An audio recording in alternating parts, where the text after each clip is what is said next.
God is a comedian playing to an audience that is too afraid to laugh. Voltaire. Around 2016, many people noticed that some things like some company logos, cartoons, Bible verses had changed overnight. This was either memory failure or something else. Called Mandela effect after one of the changes involved Nelson Mandela. I'll be discussing what are the mainstream explanations and why they're wrong. What are the shill movement explanations and why they're wrong. The shill movement is what I call the so-called truth movement. What actually happened, and two things you know have changed, however skeptical you are right now. There's no conspiracy, but things changed, and the only logical explanation, as you shall see once all the facts are in, is that they changed supernaturally. I can rule out memory failure and other things, and will be doing so.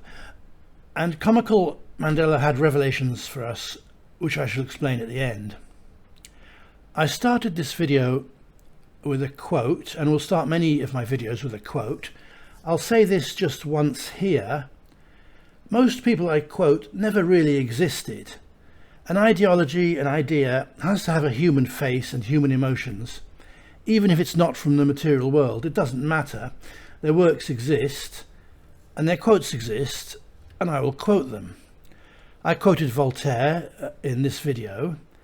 Maybe he didn't exist. Some people say H.L. Mencken said it. God is a comedian playing to an audience that is too afraid to laugh. Mencken existed. We have photos of him.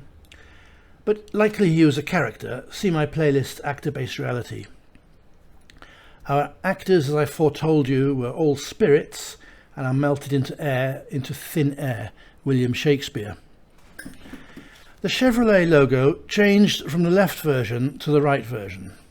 Compare the central vertical. But it's not just new cars that have the new logos. Old classic Chevys from 100 years ago, with their logos riveted onto the grille or the hood, have had those logos changed. The fact that in this case the original design to the left still sometimes exists, occasionally in documents, pictures, is termed residual evidence. Residual evidence is to test us, to get us all arguing. How do we cope with it? And of course it is a clue to those who can see. All historical records, apart from residual evidence, have been changed to show the new designs. And this is naturally why the most popular explanation of Mandela by far is that nothing really changed and some kind of memory failure is occurring. Interestingly and tellingly, the new designs on the right in this montage and on the right in the next two items I show is always worse than the original. The VW logo change is one of the only 4 or 5 out of the thousands of changes that I have a definite personal memory attached to and therefore know it changed. You don't have to have a great memory. The point is to know the huge amount you don't remember and the small amount you do. Artistic design is inferior, has less meaning, less beauty and less originality. Texts lose meaning, any play on words they had, and any poetry. The official explanation of Mandela has the undeserved advantage that mass psychosis, mass irrationality, herd-induced beliefs do exist, both planned and spontaneous. Ash conformity effects exist. If one by one people in the room are asked which the left line corresponds with on the right, and if they all say C, innocent unawares watching them will also say C when it comes to their turn, and this has been demonstrated time and time again. In 1841, Charles Mackay published what was later to become the book Extraordinary Popular Delusions and the Madness of Crowds. It was about several different mass delusions that had occurred up to that time. Unfortunately, the best known one is the tulip craze, where rich Dutch would give their entire estate for the right tulip. Now, I call bullshit on that particular delusion, but I've seen in my lifetime real, less crazy bubbles where people rush to be on the bandwagon. The bandwagon effect as a general phenomenon has logic because the majority opinion is usually right, and what's right can be profitable. However, the bandwagon effect does not encourage Mandela belief but acts against it. The bandwagon says obviously things didn't actually change, but there's just this tiny minority of nutjobs that want everything to have a deeper meaning than they really have. In an episode of House MD, passengers on a plane all got psychosomatic symptoms, rashes or twitches, from nothing more than herd fear. This was a uniquely accurate episode of the show. Influenced by con men, suggestibility by peers or anybody or any image, or by dressing up the object or mass hysteria, or the bandwagon effect or herd effect, can't account for Mandela. They actually work against belief in Mandela. People come to Mandela a couple of different ways, and it usually starts out as a very personal experience. Many people come to Mandela by seeing something like this, showing an item that is relevant to them, to their lives. They think, oh, Chevy have changed their logo. I used to have a Chevy. I wonder why they've changed. I don't remember them changing. I wonder when they changed from the slanting central vertical, which was the logo when I had a Chevy. And then these people Google something like, when did Chevy change their logo? And then they discover that Chevy have changed their logo slightly many times, but officially since 1914, when they introduced the cross dodecagon, that's what that shape is called, the official line is that the central vertical has always been perfectly vertical and never parallel to the slanting horizontal sides. Their search will also display similar other questions and also the phrase Mandela effect, and thus they are introduced to Mandela. Or their first exposure to Mandela will be from an article or video about it like this. They won't automatically think, oh, so all these have changed. They'll either remember none of these or maybe one or two, and it will be very personal. When I'm shown about 40 Mandela changes like here, I usually remember one or none, and if none, I can't comment. I have nothing to say. However, on this one I remember 3. VW, Sex in the City, and the girl with braces. These memories were not suggested to me. They're real memories, but we're going to see some powerful suggestibility, and that's this. The mainstream output that Mandela is some crazy conspiracy and you're an idiot if you believe anything about it. The effects from suggestibility, bandwagon, herd effect are to undermine Mandela and to support this mainstream assertion. And most people are cowards, and they are non-player characters that haven't been switched on, and they go along with whatever explanation the majority has, which comes from authority. I once read a book whose premise was that if most people in society did not have such a slave mentality, then society couldn't function. That's an interesting idea. It's kind of negative. Some things that it has claimed changed may not have changed. Remember, in this realm we're punked from all sides. Some supposed changes may be just invented as a hoax. I can't comment on the alleged changes on this page because nothing is familiar to me. Comment if anything's familiar to you. A few years ago, when I looked into this phenomenon, I spent a lot of time online learning of people's personal experiences of Mandela, genuine experiences, not shills causing confusion, often in tiny corners of the internet with only 1 or 2 people discussing it. I'm quoting somebody about the monkey, bottom right. She says, I remember him hanging off trees with his tail. He used to hang off the man with the yellow coat's arms with the tail. It was in picture books. I used to colour colouring books with his tail. I just know it was part of something bigger. Why wouldn't he have a tail? He looks naked without the tail. Now you'll find lots of such genuine memories if you just look for them. The which is correct deception. On all Monopoly sets and all official Monopoly merchandise, the Monopoly man now has no monocle. But many, including me, remember him as definitely having a monocle. The mainstream position is that nothing's changed. He has never had a monocle. It's just that people falsely remember it so. and because it's a shared false memory, it's reinforcing. So when they ask which is correct, they're saying without monocle is correct, and it's always been without monocle. I also remember very clearly sex in the city, but no, that's not correct. Move along now, nothing more to see. Actually, they're both correct. One is the past and one is the present. And we're already 7 years on, and as time goes on, less and less people who happen on a change and once knew the original will remember it. This article came out this week. It's worthless, as you might guess, but let's look at the title. It assumes false memories. Why start with that assumption, which itself is false? Now, it could be that the supernatural messed with our memories instead of changing reality. That's still pretty big, isn't it? It's still supernatural. I think, however, reality has changed because this is all partially an experiment. Who can see, who can't see, how will they resolve it, what arguments will they have? All in the name of trauma, which may be necessary for us, but more of that in future videos.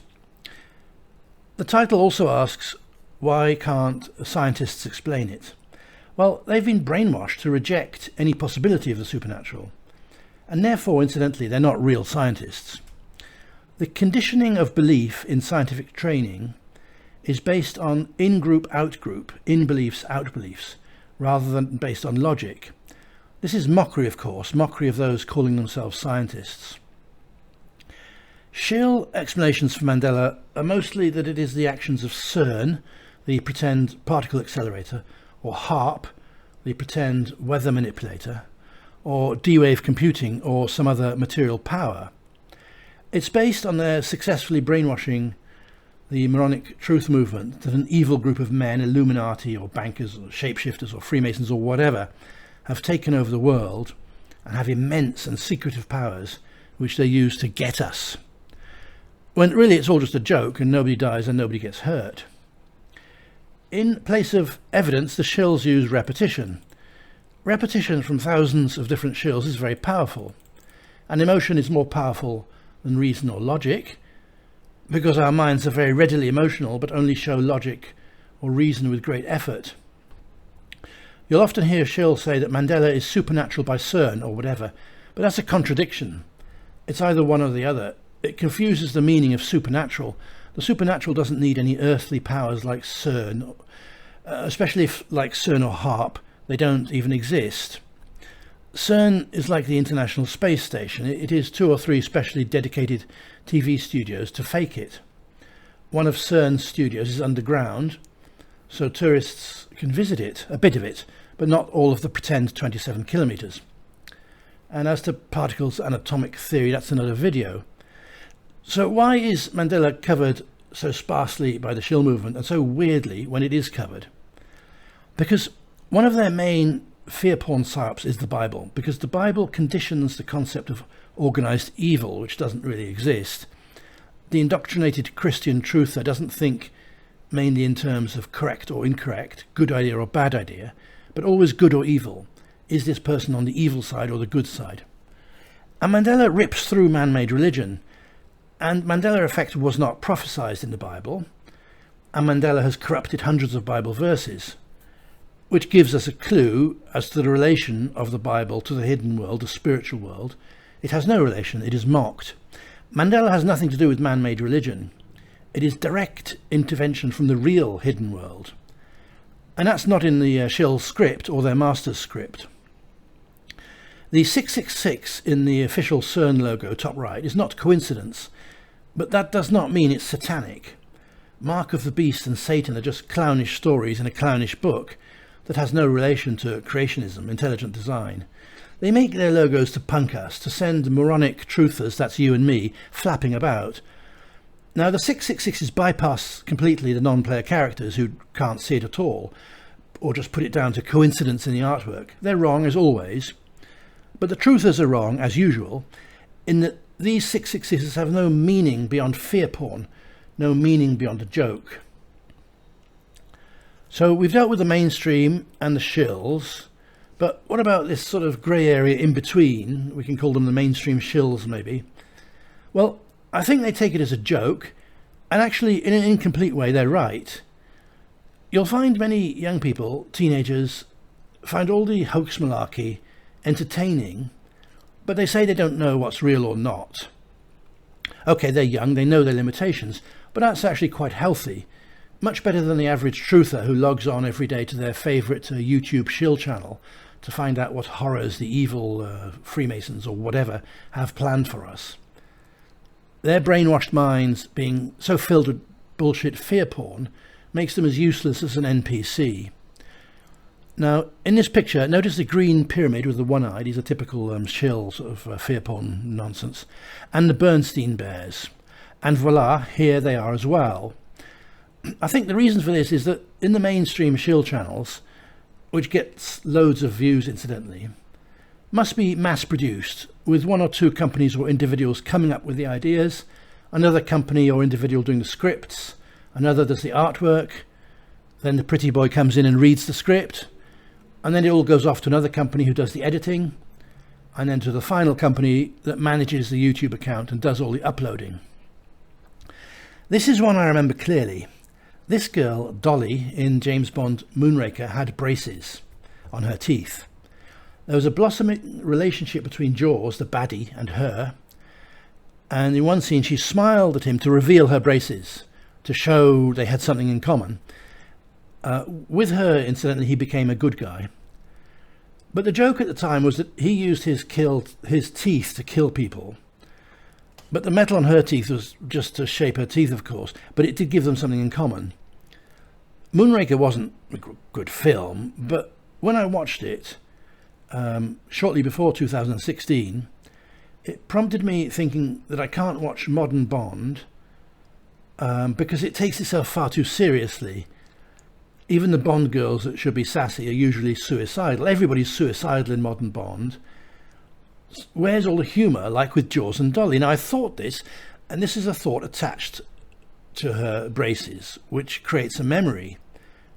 So I can say I know that she used to have braces, but now she doesn't. If you look at any old DVD or even VHS cassette, if you've still got one of those, she will not have braces. They've all been changed supernaturally. So what would I think if there weren't 4 or 5 Mandela changes that I'm sure about? I don't know. Maybe I'd agree with the system's pretend conclusion. However, later I'm going to show you a couple of things, a couple of changes that you will be sure about too. It's nothing to do with having a good memory. You can have a terrible memory. It's just about having at least a few things that you know you remember and having the confidence not to be bullied into thinking you've made a mistake.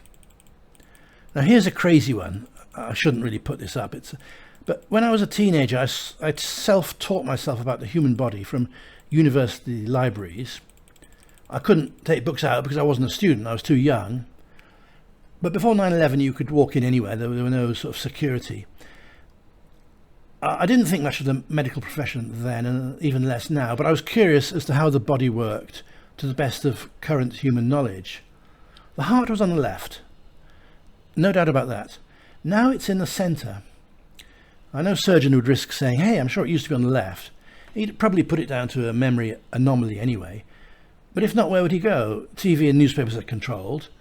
Most people accept the new without conscious thought and move on. So did the creationist force, the creationist spirit, change where our heart is? Well, why not? I don't know if it did or not, but there's nothing surprising if it did. It created our heart in the first place and created all of us. It created Ganymede, a moon of Jupiter, and it created the whole universe. It's rare to find a channel that's both good and genuine. I recommend this channel on Mandela. I chat with this guy occasionally on email.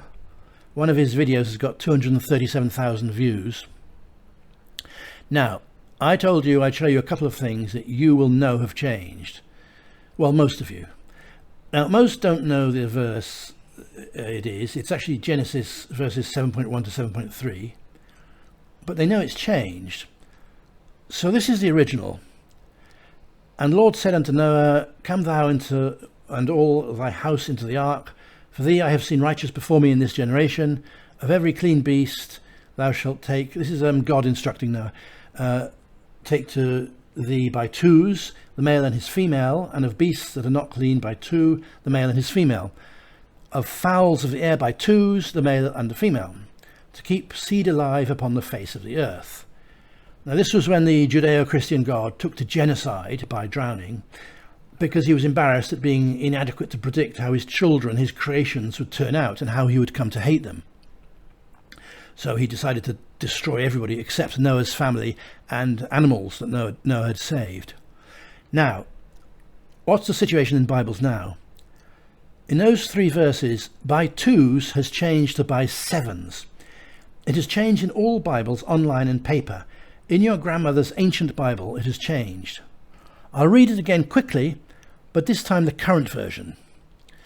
And Lord said unto Noah, Come thou and all thy house into the ark, for thee I have seen righteous before me in this generation. Of every clean beast thou shalt take to thee by sevens, the male and the female, and of beasts that are not clean by 2, the male and his female, of fowls also of the air by sevens, the male and his female, to keep seed alive upon the face of all the earth. Now, did you ever think it was by sevens? It is now. You can check that for yourself. No point in arguing with me. It's sevens in every single Bible. 100-year-old Bibles and online Bibles. But of course there's massive residual evidence by twos, 4 by twos. Paintings, poetry, cartoons, literature. It's always by twos. But now no Bible says this. Isaiah 11:6, the lion shall lie down with the lamb. Everybody's heard of lion and lamb. It's still on paintings, in literature, on pub names. Massive residual evidence. Beautiful alliteration, lion and lamb, L and L. The most ferocious and strongest beast with the most gentle. It's everywhere. Except now in every single Bible, where the whole verse has actually been corrupted, with lion being changed to wolf. Here's a child's Christmas card on the left, with the original text, lion, placed on top of a Bible showing the corruption, wolf. Don't let the mainstream turn you into a coward. Without being Christian, without needing to be a Bible expert, just living under Western cultural influence, which is the whole world incidentally, most of you know these 2 verses have been changed. And the powers that be, without needing to be Bible experts, know these verses have been changed too. Well, it shouldn't surprise us. Mandela fits in entirely with our hoax, lie, joke realm, which, contrary to superficial appearances, is not malicious and has to come initially from above. But more of that in future videos. So, I said I'd talk about the Mandela revelations. Well, they're kind of obvious. Many of you will already know them, and it's just simple logic. Mundane. You don't have to be crazed to realise revelation.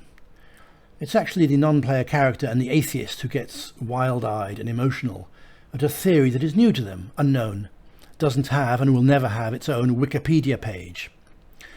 First, Mandela revelation. The hidden world exists, intelligent design exists. Second revelation. Mandela was humorous, so take it easy. This realm is just a joke and temporary, and a realm I think we surely ask to experience. Third revelation. Our secret world governance, whatever it is, has connection to the hidden world, as if we couldn't work that out before, because the humour and ridiculousness of Mandela, the confusion, is exactly what the rulers of the material realm are doing, this realm which I call the hoax, lie, joke realm. Now these are direct revelations to the individual. They're not nonsense revelations like in the Bible. God reveals himself to Moses from a burning bush. But to believe this, you have to trust a whole line of priests that were con men and prophets that didn't even exist. No true creationist force, creationist spirit, font of all love, intelligence, etc., would want or expect a really well-designed human to long-term believe in the nonsense of man-made religion. You know the nature of this realm. This entire realm is hoax, lie, joke, trauma. So why should they leave out the Bible? Far from it. The Bible is one of their main creations for trauma and confusion. But we are lucky to be in the age of real revelations. We few who have been switched on, that is. We can see the Mandela revelations ourselves directly without having to trust anyone. Thanks for watching. I'll see you next time.